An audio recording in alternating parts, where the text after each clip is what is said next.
Cure getting his revenge already from the Grand Finals of last Monday. There's nothing that Byun can do anymore. Even with the Liberator sieging on up, Cure will lose this entire army. Byun will lose this entire army, losing his economy as well. And yeah, the Liberators are spooky.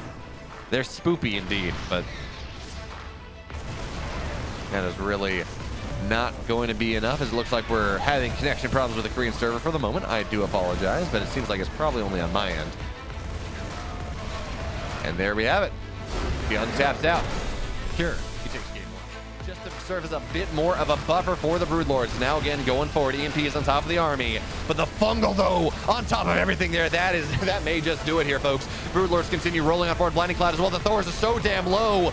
Oh, Dark, you've done it here. You maestro. There's just not enough in the army of Cure anymore in 45 minutes. Cure does not grind it out. Dark takes the game. You got decent creep spread. It's starting to feel like we're going to split this map once again. And yeah, this push from Cure is okay. Well, he's got it back. Well, hold a thought here. We got 5 tanks here. Now the Bio's going to move forward. Roach is trying to get on top of things, but the Banelings all get targeted on down. These tanks still firing away, but they will eventually get knocked down. Even with 5 tanks, that's not going to be enough. And Cure is forced back on the other side. He's got a bit of a drop here, but it does not get much of anything. Dark absolutely on top of this, but he's going to deal with the Lings because they don't really have, well, I guess they have 1-2, so actually the upgrades are rather nice, but Banelings are going to knock this one on out. But the lack of, hold that thought, because Lings at least finding their way in. Banes from the right side, from the left side, but target fire there, fantastic. Here come Ultras as well. They got +3 armor. They have chitinous plating. These Ultras, it's against +2 Marauders. They will not die quickly whatsoever. I mean, maybe it's an entire army against them, sure, but there's a lot more with Cure enforces his will. Banelings run forward, and actually, this army that Cure's got on the other side of the map is just really not all that great. With these effectively 3-5 Ultras, Banelings come rolling on in. Now the third base of Cure is going to get broken. The army supply of Cure is big, but it's not really where it needs to be at the moment. And another base from Dark goes down. Dark now on 3 hatch. Well, I guess 5 hatch, but 3 bases. And there we have it. He says, well played. Good game. Cure takes it in 5 epic games. Dark playing, showing so much resiliency. So, Colossus here running forward once again, looking for that disable. But folks, charge is done. So one Colossus is going to get disabled. The other one is just rather low, but Zealot's on top of these tanks immediately. Tank will knock the low Colossus down. Other Colossus is disabled, but it's actually in a fairly nice spot. Tanks continue to fall. Nina, she absolutely has this hold. Well done from the North American Protoss, and now on the chase. Stalkers, of course, do not have blinks, so you got to pick up Stalkers and a Warp Prism to make that happen and try to knock the Medivacs down, doing what they can. Vikings being torn in the fray right now, and Nina will not be able to make this chase happen perfectly. And now Nina, she's got to back on up here. 15 workers have died trying to get the Marines down as well as they can. Stalkers knock down the Marauders. 1-1 done right now. Now there's a big power up for Nina's army right here. Only up about 5 army supply. Disruptor shot once again. Cure loses a couple more Marauders. Second shot, does he lose? Yes, and third one does go down. Here come the Zealots moving forward. Stalkers blinking forward as well. Looking to knock the Medivacs on down. And yes, yeah, it looks like Cure is maybe going to stabilize on this position. Not even. He's microing backwards, but he just keeps losing so much gas-heavy tech. Nina, she takes game 2. We're moving to game 3.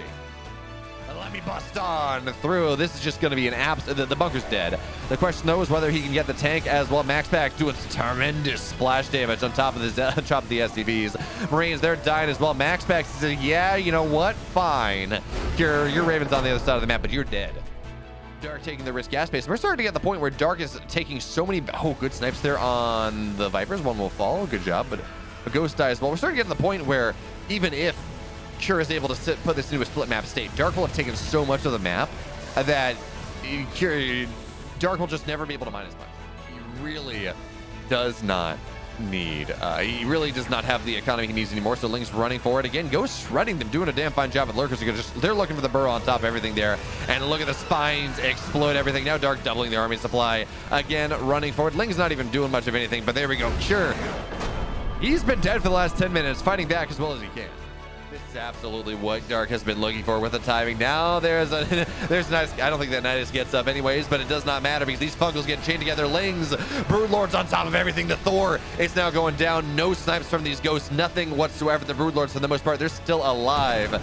And now this base is going to get broken. Thor's on the backside, does not matter. Cure taps out. Dark, he's your first finalist. But whether he can punch through special is a totally different question. There we go. Actually, good disables. There is one Raven remaining. The tanks now start to fall. Tank's teaching up the natural here, and yes, he absolutely can punch through special here, at least to start, so he can find his way into the natural. Tank shelling away at what they can. Not a lot of anti-air, though, so these Vikings are just raining hellfire from above. They're causing problems. The medivacs will fall, so the bio of Byun is really not... It's rather weak. But now the natural has been forced down. We're going to see another cyclone fall here. Tank's looking for siege up once again, but the bio here for the moment is dead. Now SCVs are going to get pulled trying to deal with these tanks. Vikings do such a good job against everything, but from the left side, excuse me, the reinforcements of Byun, they stand strong. Tank sieging up once again. Special's out. It's going to be Byun Dark in the final. Who knows? Maybe he would have won the game if he had +3 armor, but even still, the army moving forward. Marauders at the front to tank all the Banes, and Byun splitting backwards here. He's still kind of on creep, though.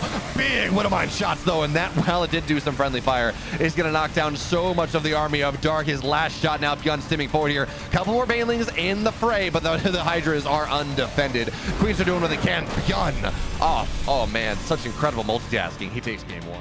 That mineral line is dead. 7 workers, 8 workers go down. Byun on the other side of the map. He's not really microing just yet. The tanks are going to fall. Byun, he's taking losses. Big L's, big fat L's on both sides of the map here. Loses 8 SCVs, loses that push, and goes on the Ghost. That's actually such a big deal. You cannot let them get the snipes off, but the Marines, the Hellbats, they're running on forward. Byun trying to make something happen here. He's gonna go, but big fungals, blinding clouds. Yeah, this is what Dark has been looking for. Oh, Byun's got to retreat. Thors continue to fall, and when the Thor count goes down, so do Byun's hopes, Byun's dreams in this game. That was something big burnt down on the right side. Okay, that was an Evo chamber burning down to the Hellbats. Byun continues to push forward on the death push. The last shot, Dark is just being so gosh darn patient here, and there we go. That's the end game. The Neurals. You take away all the Thors, and Dark is up 2-1. No, the Infestors look like they still have plentiful energy now. Infestors running forward. Looking, there we go for the Neural on the Liberator going down. Big fungals on top of everything. Oh, and yeah, no, these are Neural Liberators knocking down all the Thors. What a fight here from Dark. I don't know if it's going to be enough, though, as there we go. All the Broodlords are dead. The army of Byun still remains alive, and it's just Infestors remaining. The rally of Byun on the way through. We talked about how good Dark looked in the late game. Well, not that late game. Byun ties it up. I took it down on that previous map as Hellions into the natural here. Not enough Lings. The speed is done very, very late from Dark in this game. He tried to get greedy as hell, and Byun very interested in punishing this. One, drones are going to get pulled preemptively, and now Lings continue to fall. There's just no surround possible here. Drones, they're kind of trying to make something happen. Line them up, though. Byun looking for everything. 9 workers go down. Make it a 10, make it even more, make it 11. There we go. That's something. The Banshees, they still exist on the map. I don't know where they are. Okay, they're bottom side. Ling's gonna have to find their way. The natural, the wall is up. Oh, Byun had a Marine on it. This is exactly what Dark needs to get back into his game. Marine or Ling's into the natural and the third base. Byun steaming on home. 4 SCV is the only things to die thus far, as Marine's gonna try to deal with everything. 1-1 is done. So actually, this is gonna minimize damage. It's gonna be less than Dark would have liked to get, but even still, 11 workers go down. Byun finds himself below, and he's actually gonna get more because Byun is not dealing with the Marines that are still kind of left in this mineral line. He did notice that they were still there, I guess, so 15 workers die, and well, this is not quite mitigated the damage that Dark took in the early game. Byun has found himself a really nice supply lead here. Ghost is going to get, or so many Lurkers are going to get sniped down. Lurker eggs as well. Once again, Dark's going to lose this north side base, and again, he does not have a lot of larva. His bank has actually been reset here as well. He's not really been able to build the army that he wants to build, so he's been losing it piecemeal. So what does Dark say? Okay, another Nidus. Here come more Banes, and the entire goal of it's just a snipe. It is just to force cancels on the snipes. So 16 SCVs have died. This is a fantastic. This is starting to get some significant value from Dark, but he does need more Banelings. They're sitting there, they're like, oh god, Liberators every which way. We got to be very, very careful about where we move. And now Liberator's going to siege up where the Lurkers are, where the Banelings are, and again running forward, snipes down on the Overseers, and now, oh, you just cloak up.